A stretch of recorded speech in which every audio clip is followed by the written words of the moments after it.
Hello my friends, it's the Game Boy Geek here, and today we find ourselves in the most deadly and popular arena, Killosseum, which draws a huge daily crowd where people come to watch gladiators battle for their lives.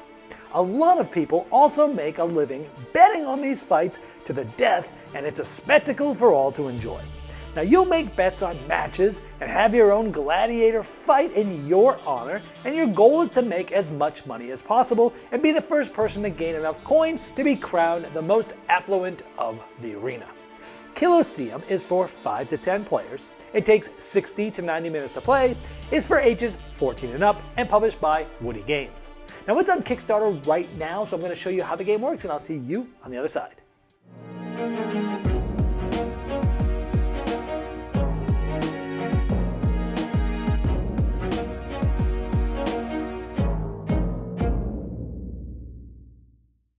This is a Kickstarter preview, so all the art and components you see here are not final. These are prototypes. To see all the most up-to-date art and components, check out the Kickstarter link in the description of this video. Now each player is also known as a lanista, and each player is going to get a board, and it's going to have the icon of them, essentially. Now, throughout this game, you're going to be trying to make the most money that you'll be storing here, and you're trying to get 20 gold to win. You can also play a shorter game of 15. Now you're going to be getting this money by betting on the results of certain battles and also being in them and winning as well, since you'll be, essentially betting on yourself. Now each round goes through these 8 phases, so let's walk through those. Now at the beginning of the game, each player is going to get 3 gladiators that they will secretly select one of these and discard the other 2 face down, and these will do different things. They have different abilities, like Vlad, when you deal damage, you can heal a health. Or Robin, if the opponent lanista has more gold than you, then gain an additional +2 combat. Great. And Tom, before any combat, you may look at one played battle card of your choice and secretly before your bet. Now, this is important because as we're going to show you, there's going to be battles and players are going to be playing cards trying to influence the battle since they're also betting on it. Now, there are 50 of these different gladiators in the game. I'm just showing you a few of these. Again, you would select one of these at the beginning of the game. And so it'll look like this. Now, normally during this recruit phase, the only player that's getting a new gladiator is one that had died in a previous round. Then you're going to the match. Now, there's one card here for each lanista that has all the different icons that you saw on the board, like the purple one, for example. And 2 of these are going to be randomly shown here. So we have this one in Swift and this one in Mighty Gate. Now, this is essentially us versus whoever has this sort of red icon. That's going to be the battle for this round. Now, when the game starts, you don't have any money, and you have to make sure at the beginning of a match that you are at a strength of 0. Then, starting with the lanista that has this gladiator in the Swift Gate, they will place a battle card down. Now, each player gets these battle cards, and they get 1 for however many players are in the game to start with, and they'll place it down on which gladiator they want to, change and have things happen to. Now, if you are if one of your gladiators is out, you must play it on your own. So this player goes first. They will take one of their cards. They will know what they're putting here, because on the back there's abilities I'll show you in just a moment. But they're going to place this face down. Then going clockwise, each player will also place one. Now, even though there's players that are not these 2, meaning they're spectators, they're going to try to influence and bet on this. So they might place one here or here. So if you're a spectator, you can place 1 card on either gladiator, but if you're in the match, you must place one on your own, trying to help yourself out. Then players are going to bet. There's a spot here that you'll place your betting cards. Now these both say free bet on this side, so nobody can see what I'm betting on.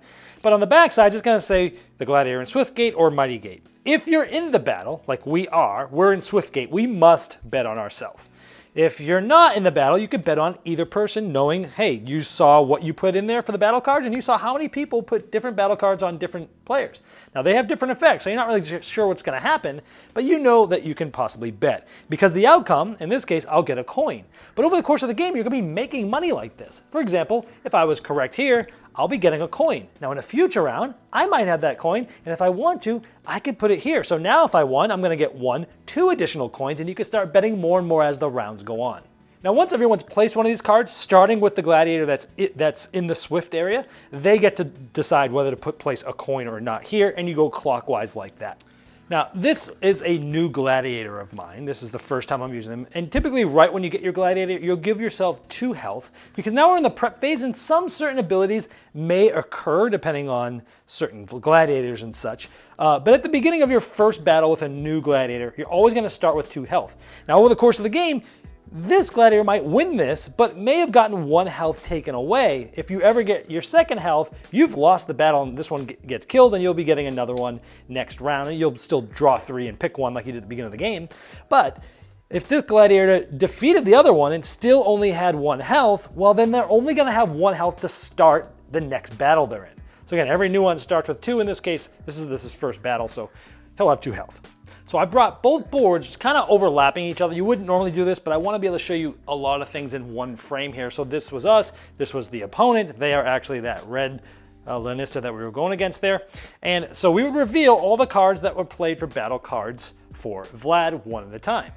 And these do all sorts of things. For example, this is the wave, +2 combat strength for this combat. So now Vlad's at a +2. Then we go like this, ooh, someone gave him a kiss, +1 combat strength, that's going up like that. Then we have, ooh, disarm, you lose an arm, which is losing an equipment slot. So this will go like this player just lost that. So they won't be able to equip with that arm there.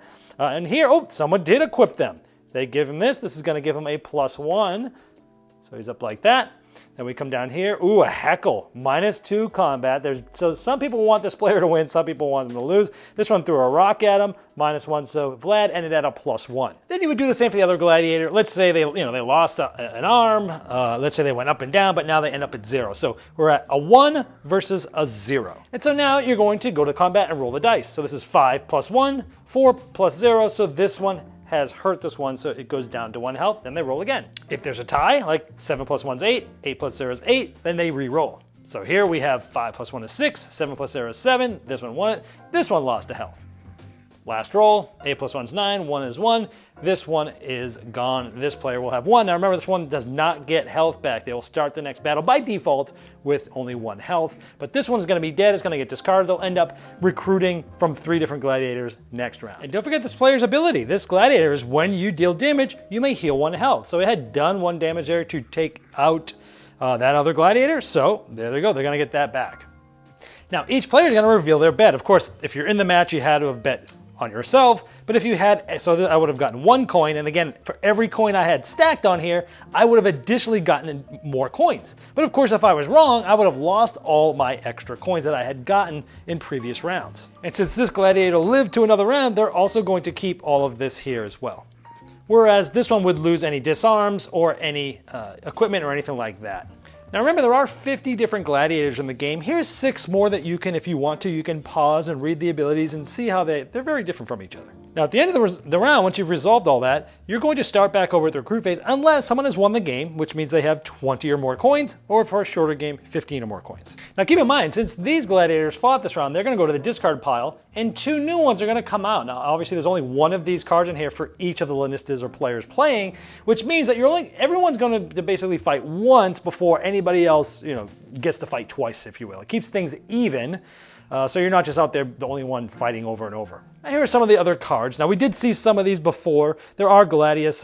They essentially do the same thing. You put the token on, they get +1. The tokens look a little different. They have the different art on there, but essentially they do the same thing. Bandage I have not shown you. Before the start of combat, they gain back a health. That's kind of cool. And then this one, gain 1 combat strength for this combat. And of course, throwing garbage is kind of like throwing the rock, where it gives them 1 less combat. Well, there you have Killosseum, and as I showed in the overview, you're not only trying to battle and play cards and win, but you're also trying to bet and influence who might be the winner. Now, if you'd like to see the most up-to-date art and components and all the different pledge levels available, you can click the link below me in the description of this video. Now, that's going to take you directly to the Kickstarter project page, and I'm sure that Woody Games would love your support.